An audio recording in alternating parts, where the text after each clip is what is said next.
Sejam bem-vindos, guerreiros e guerreiras de todo o Brasil, a mais um vídeo aqui do canal Raiz Tricolor.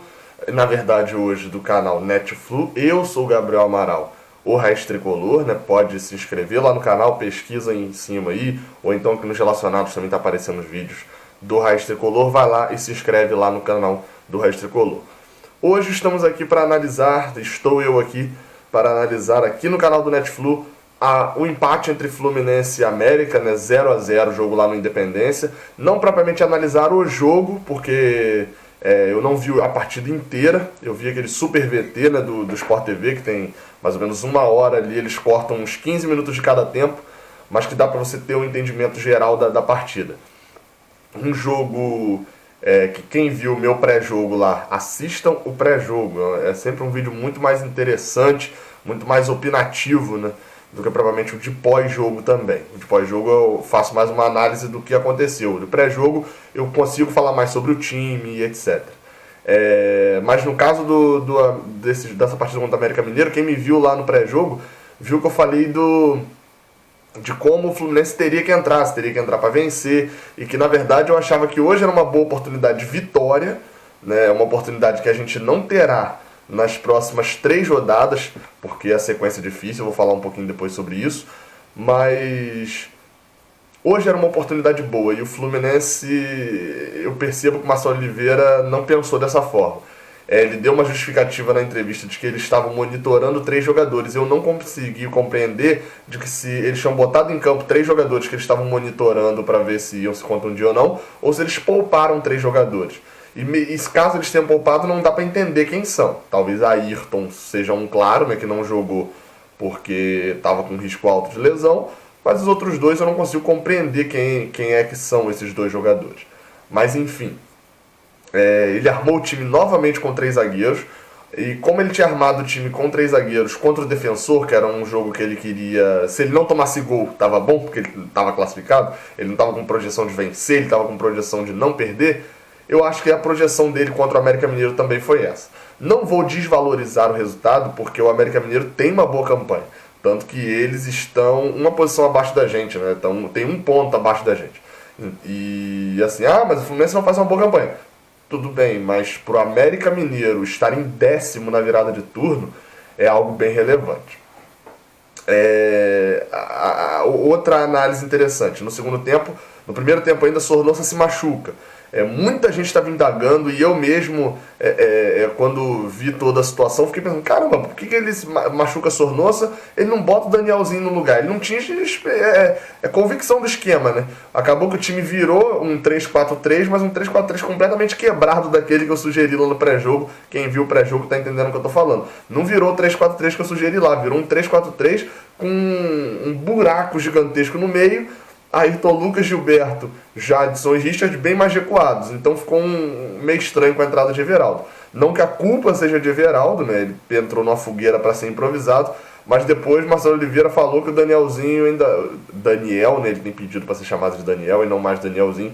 O Daniel ainda não estava 100% integrado, etc., mas que ele pretende utilizar. Vamos ver se na quarta-feira, no jogo contra o Corinthians, como que ele vai fazer caso o Sornosa não tenha condições de jogo. Eu acho até que não deve ter para quarta-feira. Ou deve ter sob riscos, né? Mas eu quero ver o que ele vai fazer. Se ele vai colocar o Danielzinho ou se ele vai improvisar, já que ele também não deve ter o Luciano, né? Que seria o jogador que jogaria naquela posição. Então, será que vai improvisar Pedro ali, né? Ou Kaique, enfim. É algo complicado, e é nessa hora. Sabe quando a gente fala no início do campeonato e fala no final do campeonato? No início, né, a gente fala, o time tal tem mais elenco, vai ter mais vantagem. E no final do campeonato, o time tal tem mais elenco, por isso teve em vantagem. É nessa hora que o meia titular se machucou, o reserva, que mostra a má forma como foi montado o elenco, o reserva não vai jogar, e aí tem que improvisar um atacante, e aí o resultado se torna bom contra o América. Não considero um resultado bom contra o América, considero um resultado que não foi ruim, 50% ali. Trouxemos um ponto, ganhamos agora nessa virada de turno o troféu 9º lugar, né? Já que na 15ª rodada a gente chegou na 9ª colocação. Lá quando a gente venceu o Palmeiras, a gente chegou na 9ª colocação com 21 pontos. Só pra vocês terem ideia, 15ª acabou, né, do jogo contra o Palmeiras, 16ª contra o Ceará, 17ª contra o Bahia, 18ª contra o Inter, 19ª contra o América Mineiro. A gente teve dois empates, 2 derrotas, só que a pontuação dos times de baixo tá baixa também. Porque nesse mesmo meio tempo aí, o Fluminense não perdeu nenhuma posição, ganhou 2 pontos em 4 rodadas e manteve a posição. A zona de rebaixamento também não evoluiu muito, tinha 16 pontos na 15ª rodada, o primeiro da zona, e agora tem 19, ou seja, andou 3 pontos, não andou quase nada. E com isso, um cálculo, e eu vou falar mais sobre isso na live amanhã, talvez até faça o papo de terça sobre isso, ainda vou pensar um pouco, mas a média de pontos para ser rebaixado nesse ano não vai, assim, isso calculando com base no primeiro turno, né? Não tá parecendo que vai ser muito 46, 47 pontos ali não, 45, porque o primeiro da zona de rebaixamento tem 19. Aí eu vi gente falando assim, o Fluminense precisa de mais 24 pontos para garantir que não vai ser rebaixado, ou seja, precisa de uma campanha melhor do que ele fez no primeiro turno. Tá bom, mas se o Fluminense fizer 23 pontos, né, for 45, o América Mineiro também precisa de 23, o Bahia precisa de 23, o Botafogo precisa de 23, o Santos precisa de 24, o Chapecoense precisa de 24, o Sport precisa de 25, o Vasco precisa de 26, Vitória, Atlético Paranaense, tudo precisa de muito mais pontos do que fizeram no primeiro turno. Ou seja, o que eu estou querendo dizer com isso? Esse campeonato vai ter gente ficando na primeira divisão com 42, 43 pontos. Pelo menos é assim que está se encaminhando, né? Mas enfim, a nossa campanha é boa? Óbvio que não é. Não é uma campanha boa. Campanha boa se a gente estivesse no G4. Com esse time no G6, né? Mas a campanha está acima em relação à posição do que eu esperava. Eu realmente, sendo bem sincero, antes daquela partida contra o Corinthians lá no início do campeonato, chegassem pra mim falando assim, aceita a 9ª colocação no retorno? Pego na hora. Começar o retorno na 9ª colocação. Na hora. Pegava na hora. Então, assim, 23 pontos não é uma pontuação alta. Foram 6 vitórias, 5 empates e 8 derrotas. O Fluminense é o primeiro time na tabela que perdeu mais do que ganhou.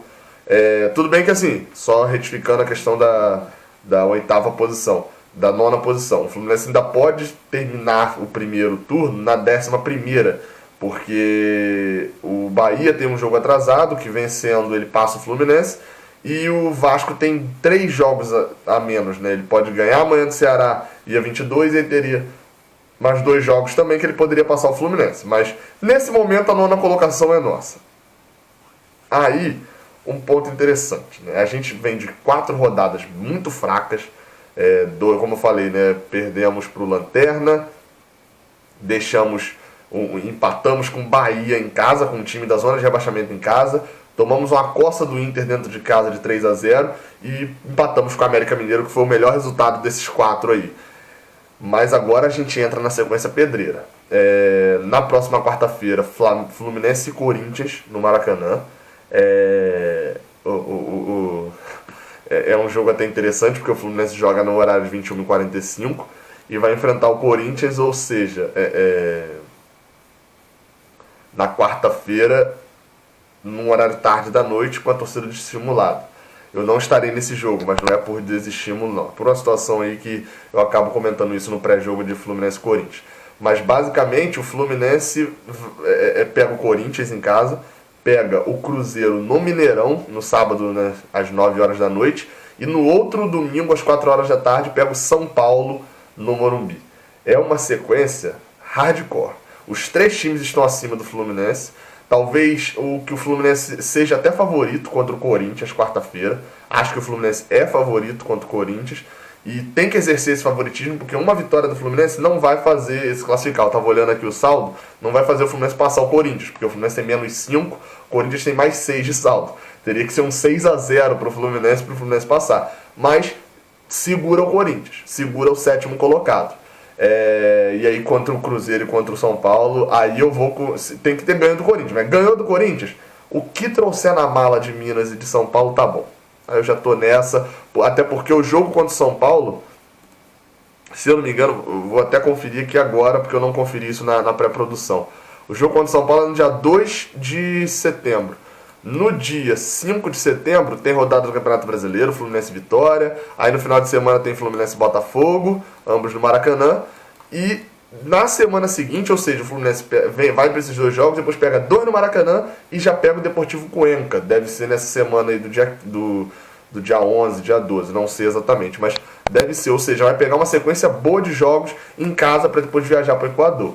O Fluminense tem muitas dificuldades de jogar contra times que ficam retrancados. Marcelo Oliveira contra o Corinthians tem que abandonar a ideia dos 3 zagueiros, voltar ao 4-2-3-1 que ele tinha implantado. Não sei se a Ayrton volta, mas enfim, isso aí a gente vai ver mais propriamente no pré-jogo de lá. Mas tem que voltar. Agora o Fluminense precisa voltar a vencer. Ele falou isso na entrevista. Tá 4 jogos sem vencer. Para ter um segundo turno regular ali, vencendo, etc. Volto a repetir, eu vou fazer... O papo de terça semana vai ser sobre isso. Vai ser sobre quantos pontos você precisa para não ser rebaixado no Brasileirão de 2018. Vou me debruçar nessas pesquisas para ver certinho para você entender que o Fluminense ter 23 pontos nesse momento e ser o 9º colocado faz com que a média de pontos para ser rebaixado esse ano não seja de 45, mas muito mais baixa. Enfim, se inscreva aqui no canal do Netflu. Eu sou o Gabriel Amaral, sou o Raiz Tricolor. Fala comigo lá nas minhas redes sociais, Gabriel do Amaral B no Instagram e Gabriel Amaral com 3 L's no final no Twitter. Se inscreva no canal Raiz Tricolor, aqui também no YouTube. Estamos quase com 16 mil inscritos. Vai lá que tem muito conteúdo mesmo interessante sobre o Fluminense. Muito obrigado a todos, saudações tricolores. Hoje foi 0 a 0, né? Não foi é meio estranha a sensação. Empate bom, empate ruim, empate bom, empate ruim, empate bom. Enfim, vamos ficar aí para definir isso no jogo contra o Corinthians. Ganhou, o empate aqui foi bom. Perdeu, o empate aqui foi uma merda. Enfim, saudações tricolores e até a próxima.